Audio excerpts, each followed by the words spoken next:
Hi guys and welcome to current affairs funda. आज की इस वीडियो में हम लोग प्रीलिम्स के लिए कुछ क्वेश्चंस देखने वाले हैं जिसमें आपका बॉक्स पजल आएगा, प्लस आपका जो सिटिंग अरेंजमेंट है वो आएगा एंड कुछ मिसलेनियस क्वेश्चन जैसे कि आपका ब्लड रिलेशन है, इनइक्वालिटी है, एक दो स्लॉग्स के क्वेश्चंस हैं, उनको भी हम लोग यहाँ पे देखेंगे। सो ये कंप्लीट सेट होगा। आज के जो क्वेश्चंस है ये मैंने ऑलिव बोर्ड से लिए हैं। सिमिलर टाइप के क्वेश्चन की प्रैक्टिस के लिए आप लोग ऑलिव बोर्ड की साइट को विजिट कर सकते हैं, साथ ही इनकी जो टेस्ट सीरीज है उसको फॉलो कर सकते हैं, जिसका लिंक आपको डिस्क्रिप्शन बॉक्स में दे दिया जाएगा। So let's start. ओके, सो यहाँ पे क्वेश्चन आपका हिंदी एंड इंग्लिश दोनों लैंग्वेज में रखा गया है। देखो, फॉर प्रीलिम्स आपको बहुत ज़्यादा नॉलेज की ज़रूरत नहीं होती है, आपको कम नॉलेज की ज़रूरत होती है, लेकिन आपको स्पीड अच्छी चाहिए होती है, आपको अपनी परफॉर्मेंस अच्छी करनी होती है। किसमें? मॉक में, या फिर आपके देखो, जब मॉक में अच्छी होगी तभी आपकी परफॉर्मेंस जो है वो एग्जाम्स में अच्छी होगी, है ना। तो यहाँ पर आपको बहुत ज़्यादा नॉलेज की ज़रूरत नहीं होती है, लेकिन आपको परफॉर्मेंस करना आना चाहिए, टाइम मैनेजमेंट आना चाहिए। इस पर बेस्ड होता है आपका प्री नॉलेज की ज़रूरत आपको मेंस में पड़ती है, ठीक। तो यहाँ पर आप कोशिश करा करिए कि जितने भी आप क्वेश्चन बनाएं वो विद इन टाइम बनाएं। आप बना रहे हैं क्वेश्चन, ये मैटर नहीं करता, आप टाइम से बना रहे हैं ये मैटर करता है। ओके, देखिए यहाँ पे ये कह रहे हैं कि 12 पर्सन जो है वो दो रो में बैठेंगे और एक दूसरे को फेस कर रहे हैं, ठीक। कंटेनिंग 6 पीपल ईच, और जो आपकी दो रोज होंगी उसमें क्या है, आपके 6 पर्सन दोनों में होंगे, ठीक। फिर क्या है, आपका रो 1 में ए बी सी डी ई और एफ होंगे, जो कि कैसे बैठे हैं, all are facing towards the north, जो कि नॉर्थ की तरफ फेस कर रहे हैं। And in row 2 M N O P U and V are seated all facing towards the south. और ये जो आपके सारे पर्सन है M N O P U and V, ये कैसा बैठे हैं, आपका ऑल फेसिंग टूवर्ड्स साउथ, ये आपका साउथ की ओर फेस कर रहे हैं। तो A B C D E F जो है वो नॉर्थ की तरफ फेस करेंगे और आपका M N O P U V जो है वो साउथ की तरफ फेस करेंगे, ठीक है। यहां से हम क्वेश्चन को करते हैं। देखो, इससे पहले मैं यहाँ पे डायग्राम बना लेती हूँ। 1 2 3 4 5 एंड 6, है ना।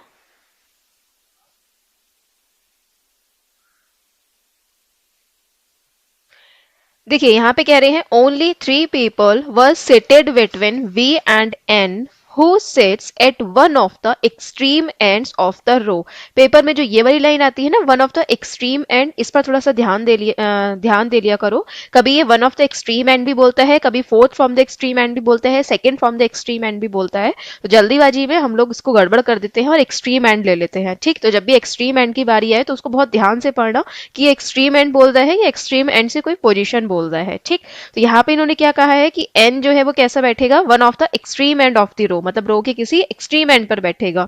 तो एन जो है वो कैसा फेस कर रहा है, साउथ फेस कर रहा है। तो इसका एक्सट्रीम एंड क्या हो सकता है, या तो राइट होगा या फिर लेफ्ट होगा, ठीक। तो पहले वाले में हम क्या दे देंगे, यहाँ पे राइट वाला, और दूसरे वाले में दे देंगे लेफ्ट वाला, ठीक। According to south this is left and this is right. Okay, फिर आगे देखते हैं। तो यहाँ पे ये कहा गया था कि 3 पर्सन जो है वो वी और एन के बीच में बैठेंगे। तो फर्स्ट कंडीशन में आपका वी यहाँ पर आ जाएगा, सेकंड कंडीशन में वी यहाँ आ जाएगा, ठीक।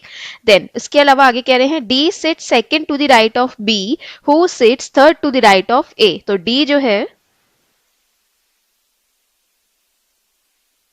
वो सेकंड टू द राइट है किसके, बी के, और B who sits third to the right of A, और बी जो है वो क्या है, थर्ड टू द राइट है किसके, ए के। देखो, ए के 1 2 and 3, B third to the right में आएगा, यानी कि इस तरीके से, बिकॉज सारे पर्सन ए बी डी ये कैसा फेस करें, नॉर्थ फेस करें, यानी कि इनकी पोजीशन भी आपकी सेम बनती जाएगी। ए के थर्ड टू द राइट में यानी कि 2 का गैप करके बी आएगा, और बी के सेकंड टू द राइट में यानी 1 का गैप करके डी आएगा। अब देखो टोटल कितनी सीट्स हो गई है, 1 2 3 4 5 6, और यहाँ पर भी हमारी 6 सीट्स ही हैं, तो इनको डायरेक्ट आप ऐसे ही बैठा दोगे,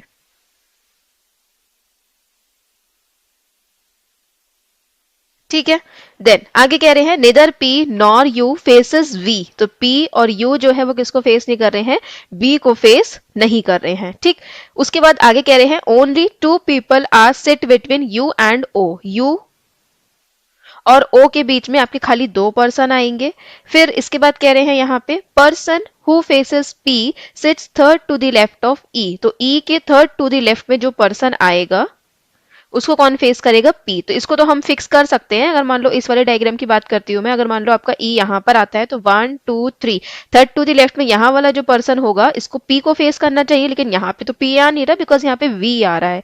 इसके अलावा और कोई कंडीशन है क्या? और कोई कंडीशन नहीं बन सकती, क्योंकि अगर आप ई को यहाँ बैठा लोगे तो थर्ड टू द लेफ्ट में स्पेस ही नहीं बचेगा, है ना, इसलिए ये कंडीशन कट हो जाएगी। यहाँ पर अगर आप देखोगे तो ई यहाँ पर आएगा, फिर 1 2 3, ठीक है, थ्री यहाँ, थर्ड यहाँ पर आ रहा है, इसके सामने क्या आएगा आपका, पी आ जाएगा, ठीक। तो इसको आप हटा दोगे।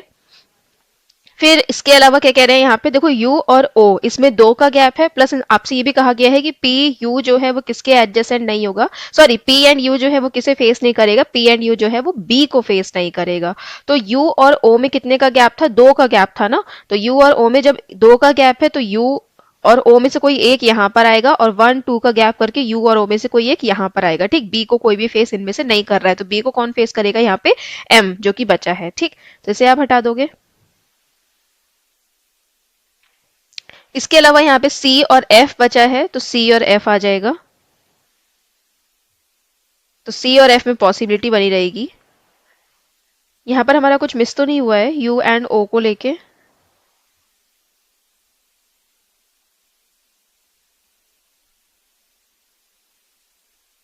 The person P third to the left, ये अच्छा लास्ट वाली लाइन रह गई है, U was second to the right of V. V के सेकंड टू द राइट में क्या है, यू है, तो यहाँ से आपका ओ हट जाएगा और यहाँ से आपका यू हट जाएगा, ठीक, क्योंकि वी के सेकंड टू द राइट में यू आएगा ना, तो यू यहाँ पर और ओ यहाँ पर, ठीक। लास्ट लाइन रह गई थी हमारी। बाकी सी और एफ जो बचेंगे इनमें पॉसिबिलिटी बनी रहेगी, क्योंकि इससे रिलेटेड और कोई पॉइंट हमको यहाँ पे दिख नहीं रहा है, तो ये होगा इसका करेक्ट आंसर। फर्स्ट क्वेश्चन है, who among the following is facing B. B को कौन फेस कर रहा है, सो एम फेस कर रहा है, ऑप्शन नंबर 1 करेक्ट आंसर होगा। Then which of the following statement is false based on the given passage. यहाँ पर कौन सा स्टेटमेंट जो है वो फॉल्स है इस पैसेज के अकॉर्डिंग, तो ओ फेसेस डी, ओ जो है वो डी को फेस कर रहा है, ये तो करेक्ट है। Then U seated diagonally opposite to B, U जो है वो डायगनली अपोजिट है बी के, ये भी करेक्ट है। A sits an extreme end, ये भी करेक्ट है। P sit second to the right of M, P जो है वो सेकंड टू द राइट है एम के, ये भी करेक्ट है। तो आंसर इसका होगा नन इज फॉल्स। देन आगे कह रहे हैं, who among the following sits third to the left of P. P के थर्ड टू द लेफ्ट में कौन है, so 1 2 and 3, third to the left में कौन आ रहा है यहाँ पे, V, option number 1 correct answer होगा। हु फेसेस यू, यू को कौन फेस कर रहा है, तो यू को फेस या तो एफ करेगा या फिर सी करेगा, तो आंसर क्या होगा यहाँ पे, इधर ए और डी, ठीक। देन फिर इसमें ऑड वन आउट आपको फाइंड करना है ना, सीधा सीधा, तो N A O D M, so N A O D और एम, एम आपका अलग हो गया बिकॉज सारे जो है वो एक्सट्रीम एंड पर बैठे हैं एक्सेप्ट एम, सो आपका यहाँ पर 5 होगा करेक्ट आंसर। ठीक है, यहाँ पर आ जाते हैं हम लोग ब्लड रिलेशन पे, ठीक। देखो यहाँ पे कह रहे हैं, there are 8 numbers in a family, A B E I K Q S and U, ठीक। A is the father of K, A जो है वो कौन है, फादर है के, ठीक। तो यहां पर आप लिख लो ए इज द फादर ऑफ के। Q, who is the only son of B, is married to I। तो यहाँ पर कह रहे हैं Q जो कि ओनली सन है किसका, B का, यानी कि अब अगर B का कोई अदर चाइल्ड होगा तो वो क्या होगी, B की डॉटर होगी। is married to I यानी कि Q is married to I, I is a wife of Q, right? Then E, who is the only sister of K, is not married। तो यहाँ पे ये कह रहे हैं E जो कि क्या है, ओनली सिस्टर है किसकी, K की। तो E जो है वो ओनली सिस्टर है K की, और ये क्या है, ये अनमैरिड है। अब एक चीज और क्लियर करना चाहूंगी, ई जो है वो के की ओनली सिस्टर है, इसका मतलब ये नहीं है कि के जो है वो फीमेल नहीं हो सकती, के आपकी फीमेल हो सकती है, तब भी आपकी ई जो है वो के की ओनली सिस्टर ही रहेगी, ठीक। तो इससे आप लोग के बारे में डिसाइड नहीं करते कि ये मेल है या फीमेल है, राइट।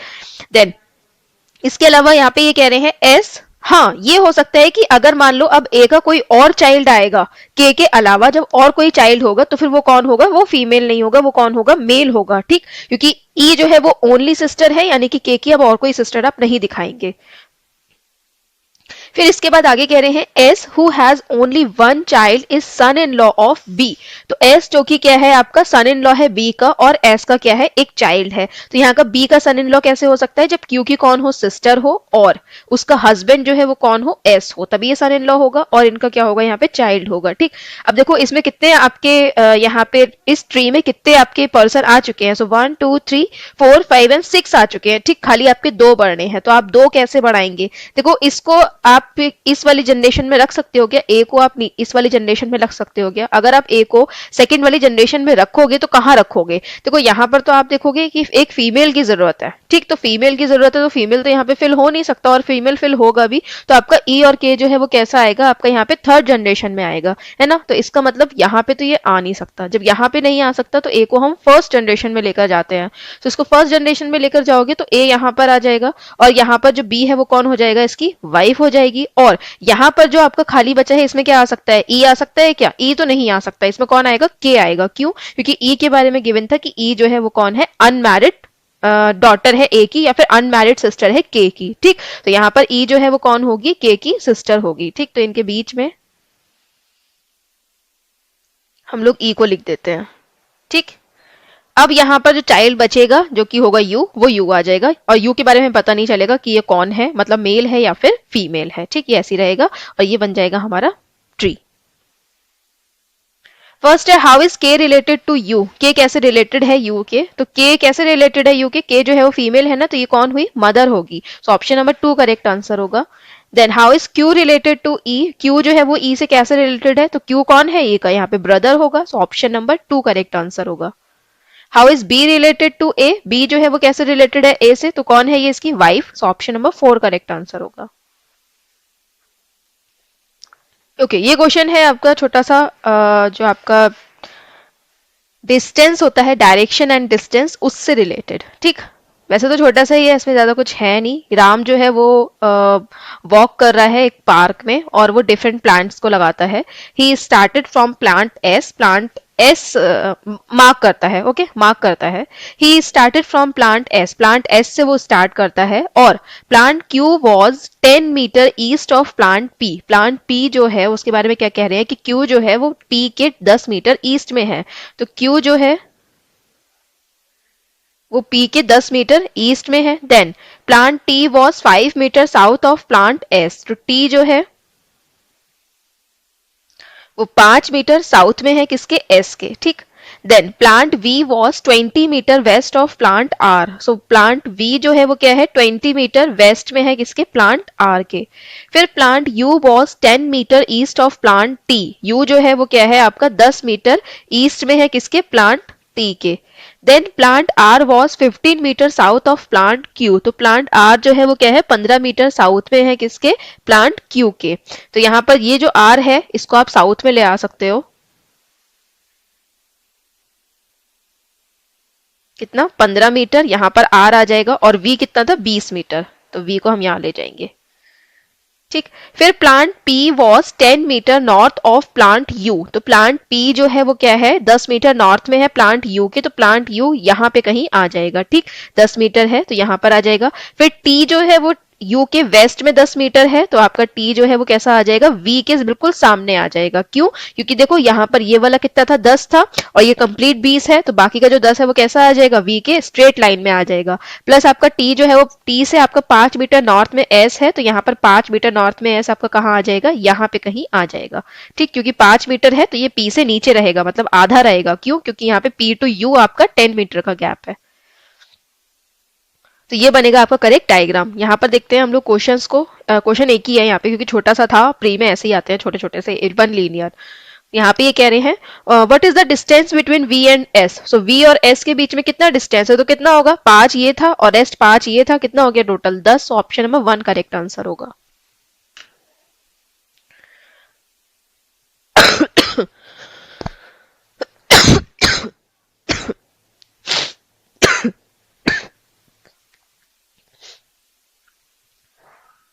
इनइक्वालिटी से रिलेटेड क्वेश्चन देखते हैं यहाँ पे। So S is greater than P, so यहाँ पे देखोगे आप एस जो है वो ग्रेटर देन है आर के, बट आर स्मॉलर देन हो गया है क्यू से, ठीक। यानी कि आपका फर्स्ट फॉलो नहीं होगा। Then T is greater than R, तो यहाँ पर देखोगे T is greater than R के लिए वैसे तो यहाँ पे देखोगे तो टी जो है वो स्मॉलर है एस से, लेकिन टी का एक रिलेशन क्यू से भी दिखाया है जो कि आर से कनेक्ट है, तो टी जो है वो इक्वल है क्यू के, एंड क्यू जो है वो ग्रेटर देन है आर के। तो आपका यहाँ पे सेकंड फॉलो होगा। सो ऑप्शन नंबर 2 होगा यहाँ पे फॉलो, ठीक। जब भी आपका दो जगह वेरिएबल दिया हो तो आपको चेक करना पड़ता है दोनों जगह पे, ठीक। एक जगह देखकर आप छोड़ नहीं सकते, और ऐसा पेपर में जरूर होता है, ये ट्रिकी क्वेश्चंस होते हैं। फिर आगे कह रहे हैं P is greater then T, so P is greater then T के लिए देखो P is greater then R, ठीक है, but R is smaller than T, है ना, तो यानी कि आपका फर्स्ट फॉलो नहीं होगा। Then S is greater than T, so S is greater than Q, right, and Q जो है वो स्मॉलर देन है किससे, पी से, राइट, तो यहाँ पर आपका सेकंड भी फॉलो नहीं होगा, तो आंसर क्या होगा यहाँ पे, निदर नॉर। चलिए इसका आंसर आप लोग मुझे अब कमेंट सेक्शन में बताइए एंड मूव करते हैं नेक्स्ट क्वेश्चन पे। ठीक, ये है आपका बॉक्स बेस्ड क्वेश्चन, अच्छा क्वेश्चन है ये, काफी इंटरेस्टिंग है, मजा आएगा करने में, तो एक बार इसे खुद से भी करके देखा करिए, देखिए, और खुद से करके पहले क्वेश्चन को देखा करिए, उसके बाद ही आप पूरा सॉल्यूशन देखा करिए, राइट। तो 10 बॉक्सेस है, मैं यहाँ पे नेम लिख लेती हूँ, 10, 9, 8, 7, 6, 5, 4, 3, 2 and 1, ओके। देखो 10 boxes were kept one above the other in the form of stack. These boxes contain different food items. तो इन boxes में क्या है, आपके different food items हैं। रोटी was kept immediately above दाल, तो रोटी जो है वो इमीडिएटली एबव है किसके, दाल के, ठीक, तो इस पे आप राइट का साइन लगा लोगे। फिर 4 items were kept between dal and idli, दाल और इडली के बीच में 4 आइटम आएंगे, सो दाल होगा, 1 2 3 4 का गैप करके क्या आएगा आपका, इडली आएगा, बट इसमें आपकी पोजीशन फिक्स नहीं है तो ऐसे ही रहने देंगे। Then 2 items were kept between dosa and idli, तो दो आइटम जो है वो बीच में आएंगे, डोसा एंड इडली, और आगे जो लाइन दी गई है उसको भी साथ में पढ़ेंगे, where dosa was kept below idli, जिसमें आपका डोसा जो है वो इडली से नीचे रहेगा, यानी कि आपका इडली आएगा, 2 का गैप होगा और क्या आएगा, फिर डोसा आएगा, ठीक, राइट का साइन लगा लोगे, इसका पोजीशन जो है वो आपकी फिक्स है। Then paratha was kept adjacent to dosa, तो पराठा जो है वो क्या है, एडजेसेंट है डोसा के, तो यहां पर आप लिख लोगे कि ये एक दूसरे के एडजेसेंट है, right. Then 4 items were keeped between paratha and vada, where vada was kept below idli, तो यहां पर आपके 4 आइटम्स जो हैं वो पराठा एंड वड़ा के बीच में आएगा, ठीक, जिसमें आपका जो वड़ा है वो बिलो है किसके, इडली के, ठीक। Then sandwich was keeped immediately above the pizza but below the roti, है ठीक है। अब देखो यहां पर इमीडिएटली अबव द पिज्जा, ठीक है, यहां पर इमीडिएटली जो यूज करा गया है पिज्जा के लिए यूज करा गया, बट बिलो द रोटी, रोटी के नीचे रोटी के नीचे है सैंडविच, तो ये जरूरी नहीं है कि रोटी के तुरंत नीचे सैंडविच होगा, बिलो द रोटी यानी कि आपका यहाँ पर 1 का गैप या 2 का गैप हो सकता है, मेरा मतलब सिर्फ ये है कि इमीडिएटली जो यूज करा गया है वो पिज्जा के लिए यूज करा गया है, रोटी के लिए नहीं करा गया है, ठीक, तो इसको आप लिख लो कि सैंडविच जो है वो इमीडिएटली एबव है किसके, पिज्जा के, बट बिलो है किसके, रोटी के, right. Then Maggi was kept above rice, so Maggi जो है वो एबव है किससे, राइस से, ठीक।